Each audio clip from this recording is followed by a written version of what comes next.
Do you find yourself heading to the driving range, smashing through bucket after bucket, and wondering why your scores never improve?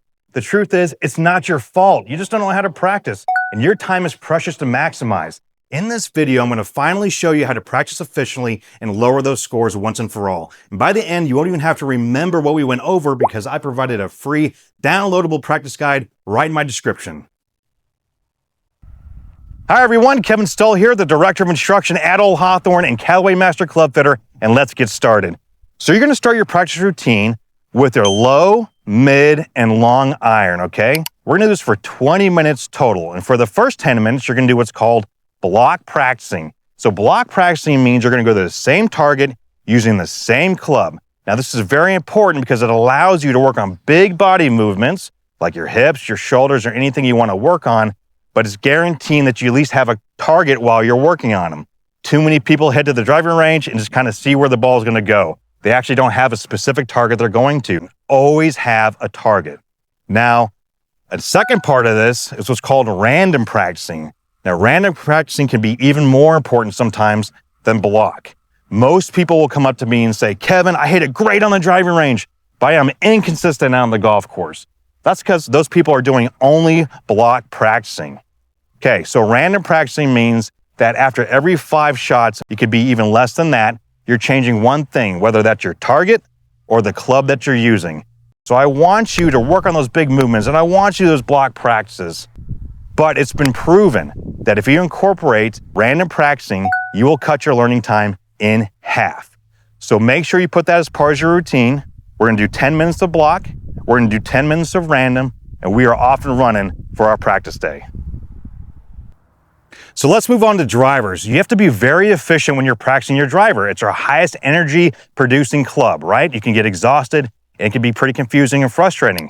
So for 15 minutes, what you're gonna do is you're gonna set yourself a fairway. Now, if you're playing the appropriate tees, the average width of a fairway in your landing zone is about 40 to 50 yards. So when you're on the range, if you've got a decent sized range, try and pick a gap that you're estimating between 40 and 50 yards. That's going to be your average, and that's what you're going to find most of the time on most golf courses, okay? So you set your perimeter, you try and get 7 out of 10 fairways hit, 70%. That's always kind of the rule out here for being effective with our clubs. We're trying to gain confidence. So set a 50-yard wide fairway, challenge yourself to hit 7 out of 10 of those. 70% is a passing score, all right? Now, along with that, a lot of people lose distance, right? That's why they're hitting their driver. They want to hit it long and far. So this is kind of an old trick that I learned from Bill Harmon at the PGA show one time. He's talking about his father, Claude, that, obviously we didn't have TrackMan back in those days. So Claude Harmon would hit his drives and count how many seconds of hang time it was in the air. I thought that was brilliant. Okay, so if you have a lot of spin on that golf ball and you hit down on it with your driver, that ball is going to curve up and come straight back down. So Claude knew that if he hit up on the golf ball and that ball had lots of hang time, once it hit the ground, it would take off running down the fairway. So that's what I want you to do. When you're on the range, practice having that border between 40 and 50 yards, but hit your drives and count how many seconds that ball stays in the air. If it comes out of the air quickly, try it again. Keep on trying to beat that time by hitting up on it and lowering that spin.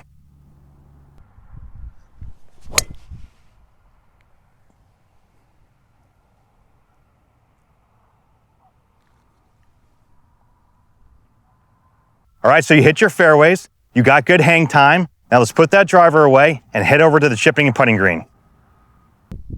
All right, so we wouldn't have a practice routine if we didn't start incorporating some chipping. So for 15 minutes, you're gonna focus on your landing spots. So most people will chip to specific holes, but they're not focused on where the ball's actually landing. And this is crucial to predict, rollout and have some kind of predictability and touch. That's what you want on the golf course, obviously. So what you're gonna do is you're gonna take a towel, you're gonna land it or put it on the chipping or putting green, and you're trying to land your golf balls on that towel or any kind of target. Now, so the goal, kind of similar to driver, is hitting 7 out of 10. If you nailed 7 out of 10 of those shots, especially from different lies and different lengths, you are in a great spot to be consistent on your chipping. Okay, now another part to put with that. The average tour player makes about 80% of 5-footers. 80%, that's very impressive, which means the average amateur makes about 50% of 5 footers. So you need to have a goal when you're practicing out on the chipping green. How close is good? Well, let's at least get 50%, okay? So get within 5 feet to give yourself a 50% chance of making that putt. Now, practice your up and downs. We want to practice pressure. So you did your landing spots. Now you head it over to try and see how many balls you can get within 5 feet. Now walk up to those balls and try and make those putts. Get confidence, gain confidence by up and downs, and that'll take away that added pressure that we put in our head out on the golf course. A lot of that pressure out there is just from us not practicing those situations here. All right, so you got your landing spots. You got it within 5 feet. You wrap that up and you move on to putting. So we're down to our last 15 minutes and we're gonna use it wisely. We're gonna putt. And we're gonna putt from 3 feet and we're gonna putt from 5 feet. What were we just doing right before this? We were chipping, trying to get within 5 feet, right? So if we incorporate practicing from 5 feet and chipping from 5 feet, we're gonna get up and down. It's all part of the plan, all right? This is not rocket science, it's just practicing efficiently. So you're gonna put a tee down at 3 feet, you're gonna put a tee down at 5 feet. You're gonna make 10 out of 10 on 3 feet, you're gonna try to make 7 out of 10 on 5 feet. That's what you're gonna try and do, that's gonna be your goal. Okay, so those are very important, those short putts, absolutely. But speed is the king. Speed is everything when it comes to putting. You don't have a straight string way to make a putt. There's actually a 3 1/4 inch highway based on faster, slower speeds, what you wanna do.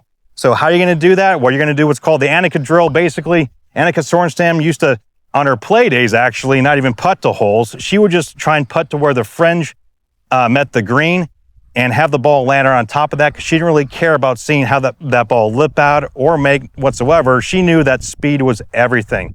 The speed of the green changes on a daily basis, so I highly recommend that for your play days as well. But to split your last 15 minutes, you're gonna do your 3 and 5 footers. You're gonna then do your lag putting to where the green meets the fringe, and you can wrap it up for the day and feel good about your practice routine. So there you have it, no excuses. If you want to lock this in, click the free practice plan in the description. It's got everything laid out for you. Thanks for watching. Be sure to like and subscribe to Team KSG, and let's keep learning every week.